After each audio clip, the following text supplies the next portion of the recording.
Okay. ఇది ఈ అంశం ఇలా ఉంటే దీనికి సంబంధించి తెలంగాణలో కాంగ్రెస్ పార్టీ అధికారంలోకి వచ్చిన తర్వాత చాలా హామీలు ఇచ్చింది. 420 హామీలు ఇచ్చింది. ఎన్నో రకాలుగా కూడా ఎన్నో మేనిఫెస్టోలో చాలా రకాలు కూడా పెట్టింది. కానీ ప్రజలకు ఏవి కూడా రావట్లేదని చెప్పి ప్రజలు కొంచెం వ్యతిరేకిస్తున్నట్టుగా అనిపిస్తుంది. అసలు ఏమి 420 హామీలు అనేది తప్పు. వాళ్ళు కేసీఆర్, కేటీఆర్, హరీష్ రావు మాట్లాడుతున్నటువంటి పదాలు.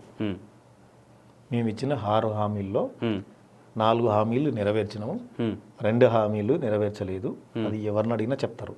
నేను మీడియా ముందర వేరే మాట్లాడాల్సిన అవసరం ఏం లేదు.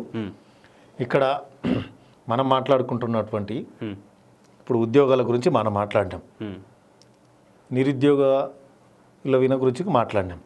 ఇప్పుడు మనకు కావాల్సింది ఏంది? Gas subsidy. గ్యాసు 500 రూపాయలకే సబ్సిడీ ఇస్తున్నాం. అది త్వరలోనే, ఎందుకంటే గ్యాస్ అనేది ఏం చేస్తున్నాం అంటే ఎక్కడైతే బుక్ చేసుకున్నామో వానికి 930 940 రూపాయలు డైరెక్ట్ కట్టేయవలసి వస్తుంది. అట్లా కాకుండా రాష్ట్రంలోని ముఖ్యమంత్రి గారు ఒక కొత్త విధానాన్ని తీసుకొస్తున్నాడు. నీవు 500 నోట్ ఇస్తేనే నీకు గ్యాస్ వచ్చేటట్లు, మిగతా సబ్సిడీ గవర్నమెంటే భరిస్తుంది. ఈ కొత్త విధానాన్ని అతి త్వరలో తీసుకొస్తున్నాడు ముఖ్యమంత్రి గారు. ఇది ఒకటి ఉందా? ఇప్పటికైతే గ్యాస్ అయితే పడుతుంది. వాళ్ళు ఏమనుకుంటున్నారంటే జనాలు చాలామంది మాకు సబ్సిడీ పడతలేదు అనుకుంటున్నారు. మీరు బ్యాంకు లింక్ అయ్యి ఉంటే 100 to 200% మీరు ఇస్తున్నటువంటి సబ్సిడీ 100 to 200% నీకు సబ్సిడీ బ్యాంకులో పడుతుంది. మీరు బ్యాంకులో చెక్ చేసుకోండి. ఎక్కడైతే మీరు బుక్ చేసుకుంటారో బ్యాంకు అయితే లింక్ ఉంటుందో ఆ లింకులు ఉన్నటువంటి అకౌంట్కు కంపల్సరీ గ్యాస్ సబ్సిడీ పడుతుంది. ఇంకొకటి, గతంలో కరెంటు గత గవర్నమెంట్ ఉన్నప్పుడు ఎస్సీల విన కానీ, బీసీల విన కానీ, బడుగు బలహీన వర్గాల విన కానీ చాలామంది విన కొన్ని 100,000 కేసులు కట్టి జైలుకు పంపించిన సందర్భాలు చూసినాం.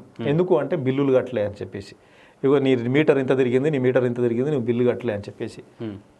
ఈనాడు ఓసీలు ఉన్న కూడా, నువ్వు అగ్ర కులస్తులు అయిన ఉన్న ఉడక 200 యూనిట్లు వాడితే ఉడక ₹1 అడుగుతలేము, రైతును అడుగుతలేము, ఇటు 200 యూనిట్లు వాడుకున్నటువంటి వ్యక్తిని అడుగుతలేము.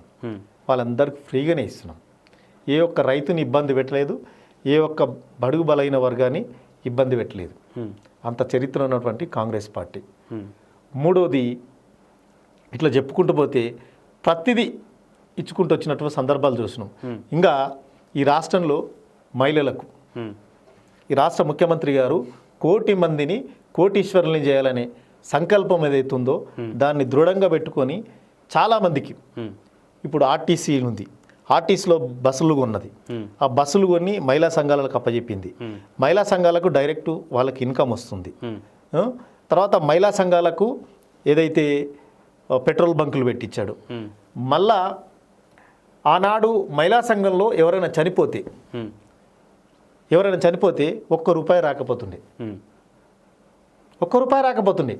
మహిళా సంఘాల్లో చనిపోతే 10 లక్షల రూపాయల ఇన్సూరెన్స్ ఇస్తున్నాడు. ఇప్పుడు ఒక కుటుంబానికి ఒక పెద్ద కొడుకులా, ఆ కుటుంబానికి పెద్ద కొడుకులా 10 లక్షల రూపాయల ఇన్సూరెన్స్ ఇస్తున్నాడు.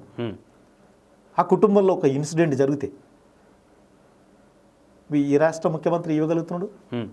దేశంలో ఏ రాష్ట్ర ముఖ్యమంత్రి ఇవ్వగలుగుతున్నాడు? ఇవన్నీ చేస్తున్నవి ఓర్చుకోలేక ప్రతిపక్షాలు ప్రధానంగా కామెంట్ చేస్తున్నాయి తప్ప దాన్ని జీర్ణించుకోవాల్సిన వాస్తవాలు మాట్లాడమని నేను ప్రతిపక్ష నాయకులను కోరుతున్నాను.